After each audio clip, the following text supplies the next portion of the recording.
pharmacist at Thika Level 5, where he has worked since the 1st of August 2024 with no salary in those 4 months.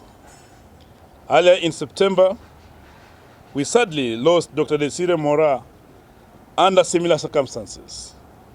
This now brings a total number of 2 interns who we've lost in 2 months under the same similar circumstances.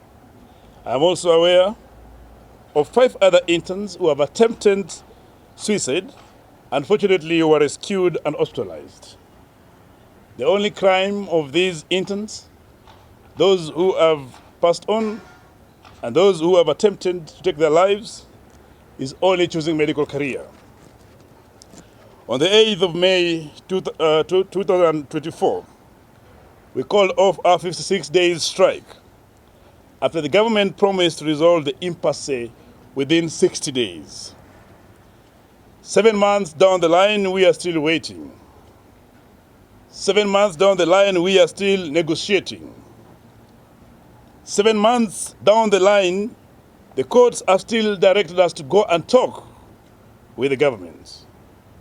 We have seen, and we are asking, that how many more doctor interns must die for this government to keep its promises? How many more doctors must we lose for the government to stop the culture of lies and to commit to agreements that have been signed? As a union, we find these inhumane acts by government that does not care about the health of its workers. This is unacceptable behavior. And therefore, we demand that these intern doctors that are currently working, that have labored for the last 4 months, be paid their salaries immediately, as per the CBA agreement that we signed 7 years ago. We don't yet know what is new with this government, that they have decided to reinvent the wheel, that the payment that has been done seamlessly for 7 years is now causing death, mayhem, and suffering of doctors who are expected to offer services in the hospitals. We have had rhetorics and calls and talks about universal health care. But we want to ask, how is universal health care deliverable when the government is out to kill the same persons who ought to offer these services in the hospitals by ensuring that they're not paid, they're not supported, they're not motivated? It is not possible. This afternoon, after careful deliberation by the branch leaders and by the union in entirety, we are asking all the medical doctor interns across the country, in all the facilities, to stay at home immediately. That we will not afford to see any more deaths out of desperation, despair, and disillusionment that are caused by hard-working conditions. And you must go stay at home as we try to discuss these matters with the government. At the same time, we have our special delegate conference that is scheduled for 30th of November 2024, which will see all doctors across the country from both the public sector and private sector congregate at Safari Park Hotel with one sole agenda: to issue a national strike, to ask the government to honor its side of the bargain. And we know it will be a sad situation in that time, but government is entirely responsible because they're failing to honor agreements and they're failing to honor court orders.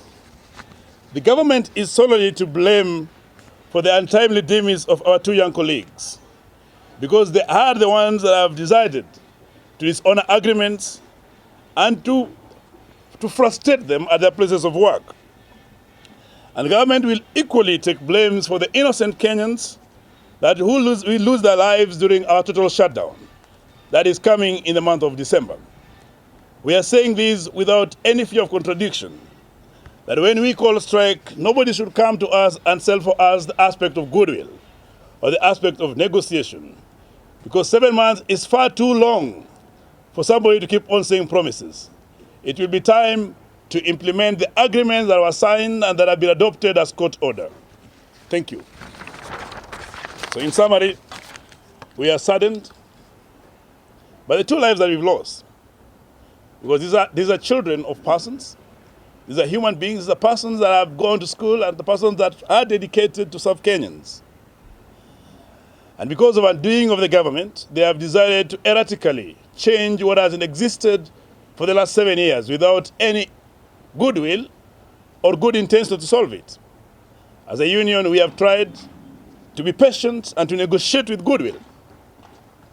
But our patience has been mistaken for weakness. Because when we go on strike, it is different. It doesn't mean that the roads will delay.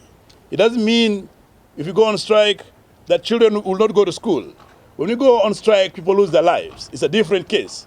And therefore, as a union, we try as much as possible not to proceed on strikes.